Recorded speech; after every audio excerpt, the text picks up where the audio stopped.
अधिक मास का 28वां अध्याय इस प्रकार है।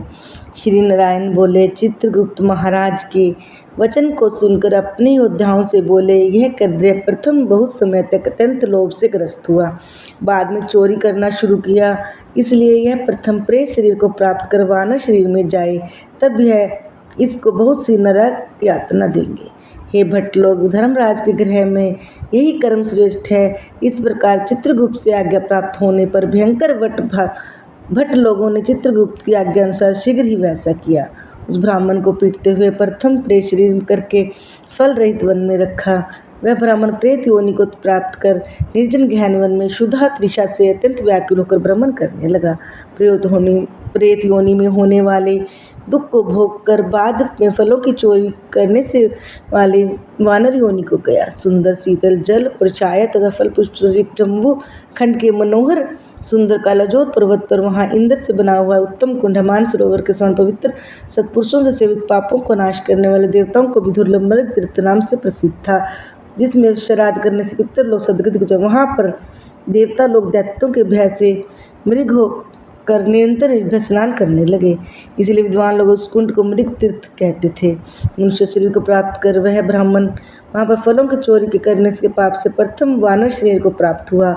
नारद मुनि में त्रिलोक को पवित्र करने वाले रमणीय मृग तीर्थ में पाप कोटि से युक्त वह दुष्ट वानर कैसे वास करता हुआ। हे नाथ, हे तपोधन, मेरे वन के संदेह को काटो, क्योंकि आपके समान गुरुजन का अपने शिष्यों के विषय में कोई भी गोप्य नहीं होता। सूत जी बोले, हे विप्र लोग, इस प्रकार नारद मुनि से प्रेरित होने पर अत्यंत प्रसन्न तपोनिधि भगवान नारद मुनि का सत्कार करते हुए बोले, श्रीनगर में कोई चित्रकुंडल नाम का महान वैश्य था। पतिव्रत धर्म में प्रायना तारका नामक उसकी वैश्य की स्त्री थी। उन दोनों ने भक्ति से पवित्र पुरुषोत्तम मास का व्रत किया। जब भी पुरुषोत्तम मास का व्रत करते बहुत सारा दान धर्म करते, अंतिम वाले दिन स्त्री के हाथ शहर से युक्त श्रद्धा पूर्वक चित्रकुंडल ने उद्यापन किया। पुरुषोत्तम मास की उद्यापन विधि करने के लिए वेद वेदांग को जानने वाले गुण स्त्री से ब्राह्मणों को बुलाया। हे नारद, वहाँ पर धन के लोभ से केंद्रीय भी आया। उद्यापन विधि के पूर्ण होने पर चित्रकुंडल ने बहुत बड़े दानों से उन सतपत्निक ब्राह्मणों को दान प्रसन्न किया। समस्त ब्राह्मणों को प्रसन्न होने पर भूषी दक्षिणा दी। भूषी दक्षिणा से प्रसन्न उनने सब ब्राह्मण गृह को गए, परंतु अत्यंत लोभी कैदरीय उस वैश्य चित्रकुंडल के सामने रोता हुआ खड़ा हो गया। विनम्र से नर्म होकर गदगद वाणी से बोला, हे चित्रकुंडल, हे वैश्य भक्ति के सूर्य, आपने पुरुषोत्तम मास व्रत विधि अच्छी तरह की है। इस तरह पृथ्वी तल में कहीं पर किसी को नहीं देखा। आप कीर्तन तो सर्वदा भाग्यवान हो, जो परम भक्ति से पुरुषोत्तम भगवान का सेवन किया। तुम्हारे पिता धन्य है, तुम्हारी पतिव्रता माता धन्य है, जिन दोनों ने तुम्हारे समान हरि वल्लभ पुत्र को प्राप्त किया। यह पुरुषोत्तम मास धन्य है, जिसके सेवन से मनुष्य श्लोक के परलोक के फल को प्राप्त करता है। हे विशाप्ते, तुम्हारी इस पूजा को देखकर मैं चकित हो गया।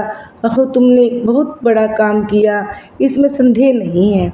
हर्ष से दूसरे ब्राह्मणों को भी बहुत सा धन दिया। हे वृद्ध, भाग्यहीन मेरे लिए क्यों नहीं देते हो। इस प्रकार केंद्रीय कहने पर चित्रकुंडल वैश्य ने केंद्रीय का धन दिया। उस केंद्रीय ने धन को प्रसन्नता से उसको जमीन में गाड़ दिया। वह केंद्रीय से पुरुषोत्तम की बड़ी पूजा देखी, धन के लोभ से पुरुषोत्तम मास की प्रशंसा की, पूजा के दर्शन महात्म से और पुरुषोत्तम भगवान की स्तुति तथा धन का लोभ होने पर भी मर्ग तीर्थ को गया। सूत जी बोले, दर्शन से, स्तुति से, धन के लोभ करने से दुष्ट वानर को उत्तम तीर्थ का सेवन हुआ। हे द्विज लोग, श्रद्धा से आदर पूर्वक पुरुषोत्तम देव के दर्शन और स्तुति में तत्पर सतपत्निक पुण्य के का क्या कहना। नारद मुनि बोले, हे ब्राह्मण, सुंदर वृक्षों से शोभित शीतल जल वाले मनोहर घनी छायावन, इसके रहने का कारण क्या है, सो आप कहिए। श्री नारायण बोले, हे नारद, अनग तुम सुनो। सुनने की इच्छा करने वाले तुमको मैं कहूँगा। इसमें कुछ कारण जिसके शरण से पापों का नाश हो जाता है। समस्त अर्थ और फलों के दाता दशरथ के पुत्र रामचंद्र जी ने समुद्र में सेतु बांधकर दुष्ट रावण का नाश किया। उन रामचंद्र जी ने विभीषण को छोड़कर बाकी समस्त राक्षसों का वध किया, किसी को नहीं छोड़ा। अग्नि में परीक्षा सीता को ग्रहण किया। ब्रह्मा शंकर इंद्र आदि देवता ने रावण के वध से प्रसन्न होकर हे राम तुम वर मांगो।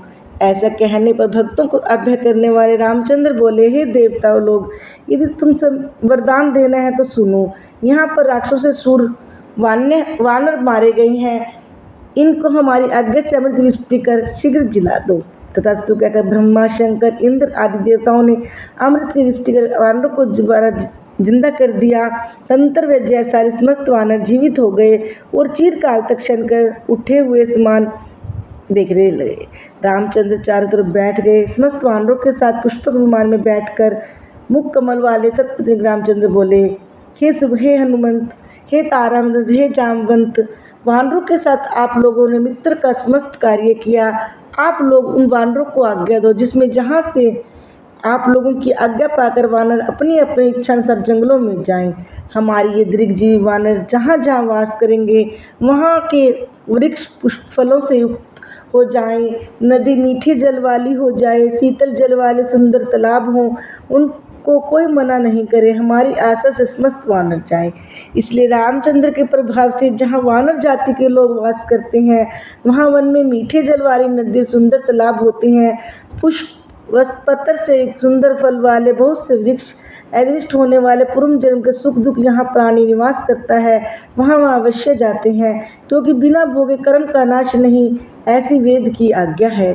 श्री नारायण बोले, वहाँ पर यह लालची वानर वृत्त के समान बढ़ता हुआ भूख प्यास से युक्त पीड़ित वन विचर करने लगा। उसके मुख में पीड़ित के प्रकोप से पीड़ा उत्पन्न हुई। उसका जन्म का रोग था। उस पीड़ा के मुख घावों से दिन रात उदिर बहारा करता, अतः पीड़ा के कारण कुछ भी भोजन नहीं कर सकता था। वह वानर चंचलता वृक्षों में से उत्तम फलों को तोड़कर मुख के पास ले जाकर बहुत से फलों को जमीन पर गिरा दिया करता था।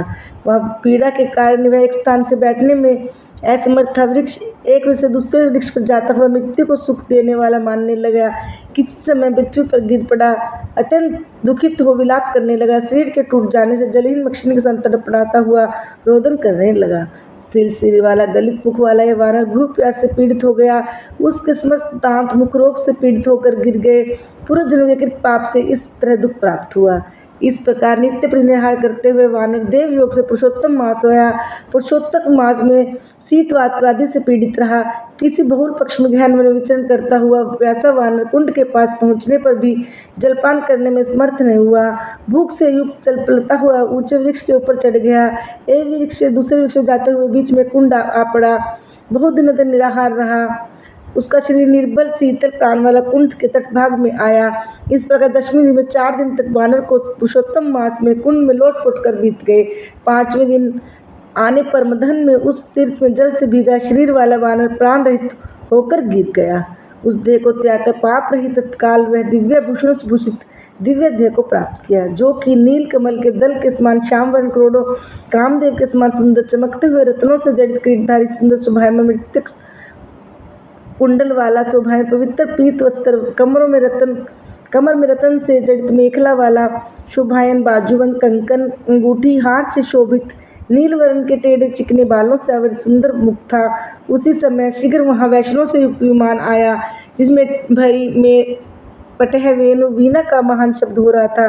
देवांगनाएं नाच रही थी, गंधर्व किन्नर के सुंदर गान हो रहे थे। ऐसे विमान को महाभाग दिव्य धीरी वानर को देखकर अतः विषम्य को प्राप्त कहने लगा, पातकी मेरे को यह सुख कैसे प्राप्त हुआ? यह विमान सुख बड़े पुण्यात्मा को होना उचित है। इसके बाद कई देवांगना उसके ऊपर चंद्रमा के समान श्वेत छत्र को धारण करती हुई, कोई 2 अप्सराएं हर्ष से उन दोनों तरफ चामर को ढुला रही थी, कोई पान हाथ में लिए हुए खड़ी, कोई अप्सराएं नाच रही थी, कोई गंगा जल से भरी झाड़ी को लेकर खड़ी थी, कोई सामने खड़ी खड़ताल बजा रही थी। इस प्रकार वैभव को देखकर चित्र में बने हुए समान निश्चल हो गया। इस प्रकार दुष्ट पातकी के किस पुण्य से यह फल प्राप्त हुआ? श्री हरि भगवान के परम पद को जा रहा है। नारायण बोले, इस प्रकार तर्क करते हुए कैदरिया ने सुख का बड़ा खजाना दिव्य विमान को सामने देखकर आश्चर्य किया। बाद में हरिभटों ने इस कैदरिया का हार्दिक अभिप्राय जानकर उसके सामने विनम्र हाथ जोड़कर उसके चरणों में नमस्कार कर वानर शरीर को त्याग उस कंदरे सुंदर को से वचन कहा। इसी प्रकार 28वां अध्याय से मुरलीधर भगवान श्री कृष्ण भगवान की जय बोलो हरि श्री पुरुषोत्तम मास की जय बोलो हरि श्री विष्णु हरि की जय उमापति महादेव की जय।